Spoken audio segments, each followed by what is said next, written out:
Good morning and welcome to another webisode of All Politics Are Local. I'm WSAV digital reporter John Dowding. Every week we take the time to break down the local impact of news coming from Washington, D.C. with one of our reporters from Capitol Hill. Let's get started.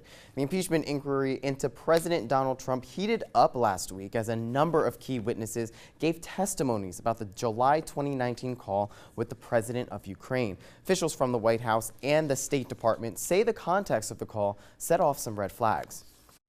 The three priorities of security, economy, and justice, and our support for Ukrainian democratic resistance to Russian aggression became overshadowed by a political agenda promoted by former New York City Mayor Rudy Giuliani and a cadre of officials operating with a direct channel to the White House.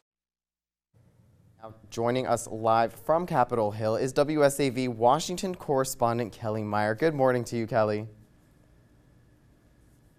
Good morning, John. Thank you for having me, as always. Of course. Thank you so much for being here. All right. So, Kelly, I know it's a Monday, but we have to break apart all of the craziness that happened last week. So let's just start off with who were some of the people we heard from last week? Because I know we heard from Fiona Hill, and we also heard from we just heard from David Holmes just before. So who were some of the other people that also testified last week?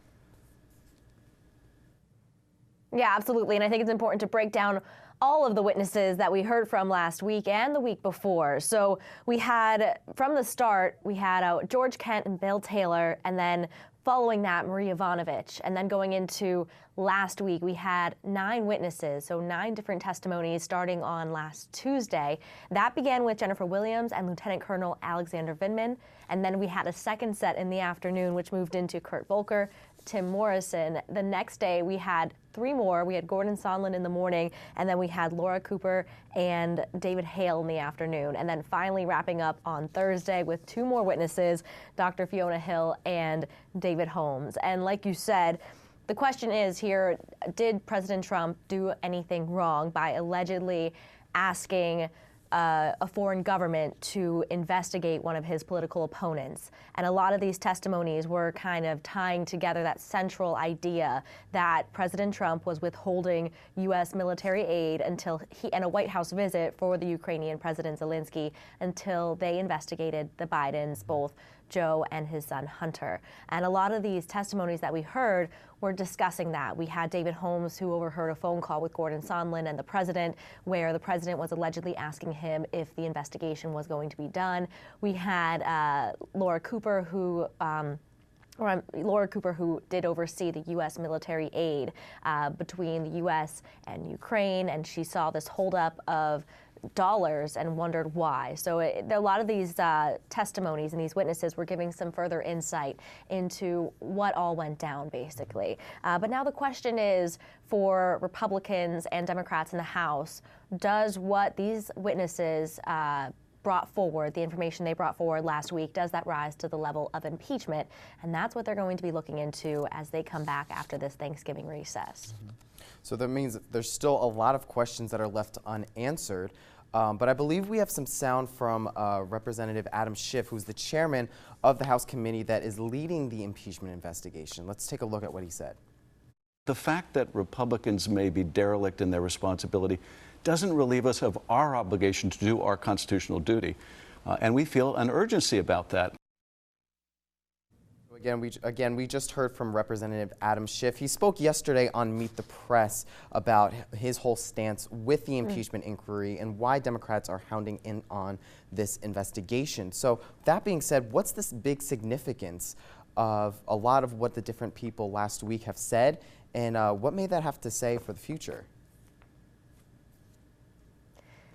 Yeah, that's right, John. And I think a lot of people are going to be looking at this as we head into the next couple weeks. Of course, lawmakers in that building behind me are away for recess this week, for Thanksgiving recess, for the holidays. When they return, they'll be looking into maybe moving this into, or will move into, the Judiciary Committee in the House, who will ultimately decide if they will file those articles of impeachment, bring it to a floor vote, and then vote to impeach the president. And if he is impeached, if the vote goes through, he will be impeached but not removed from office.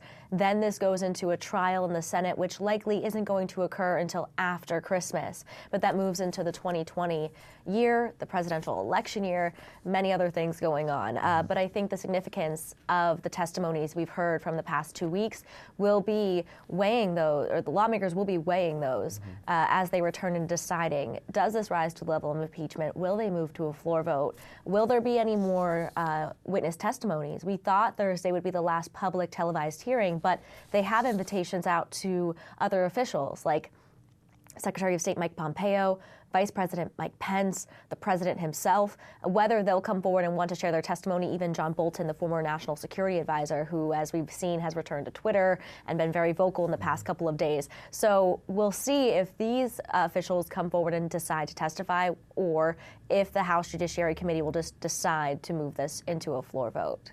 So, well, let's switch gears a little bit. We talked about the future of it. We broke apart what the proceedings looked like and what some of the people have said. But now let's talk a little bit about what people on the Hill have to say about last week and the week before the proceedings that have been going on. So the response to the proceedings have taken a partisan divide as well. Democratic presidential candidate Joe Biden said he is embarrassed for South Carolina Senator Lindsey Graham over the Republicans' willingness to do President Trump's, quote, bidding and investigate Biden's actions into Ukraine. In an interview with CNN's Don Lemon on Friday in South Carolina, Biden was asked what he would say to Graham, who in the past had expressed his admiration for his longtime Senate colleague. They're asking Lindsey Graham. They have him under their thumb right now. They know, he knows if he comes out against Trump, he's got a real tough road for re-election. So Kelly, let's just talk a little bit about this briefly. So what have been the overall reactions from, I know a majority of Democrats have just been saying, you know, this is the proof that they needed, and therefore they still need some other documents and they want to move forward. But what has been the GOP response to the proceedings that have been going on? Well, just like you heard in that interview there with now presidential candidate Joe Biden, former Vice President Joe Biden, talking about what's happening here in Congress. So what he was referring to is South Carolina Senator Lindsey Graham, I believe on Thursday, said that he would launch an investigation. He's on the House Senate Judiciary Committee, so launch an investigation into the Bidens, and that's what former Vice President Joe Biden was referring to, that he was maybe quote unquote doing the president's bidding. So now that was a response to some of the testimony was that from the GOP, like you said, that they wanted to investigate the Bidens. Their response to all of this is to do an open investigation on the other side of what happened here between the Bidens and Ukraine and what went on. So I think for Republicans, they want to find answers there. And then in terms of what they heard from the witnesses, they consistently say that this does not rise to the level of impeachment. Some of them have said what the president allegedly did would be wrong, asking a foreign government to investigate a political opponent and how he handled it, but they don't say it necessarily rises to the level of impeachment. And that's where you'll see it come as they return here to Congress in the next 2 weeks or so. They'll come back and then weigh that same question. Does this rise to the level of impeachment? And both the lawmakers in the House, the Senate, and well, possibly the Senate if this moves to a trial, but the lawmakers, especially in the House, both Democrat and Republican, will have to weigh that single question. Well, there's a bunch of other questions that are still going to be up in the air, and like you said, there's so much more that's going to be going on and developing with these impeachment proceedings. But as always, thank you so much, Kelly, for speaking with us on this Monday morning. Of course. Thank you for having me. Of course. And you can see more of Kelly's stories on our website at wsav.com/Washington. And as always, News 3 is your local election headquarters. So remember to stick with News 3 on air and online for the very latest. Thank you for watching. I'm John Dowding. We'll see you again next week on All Politics Are Local.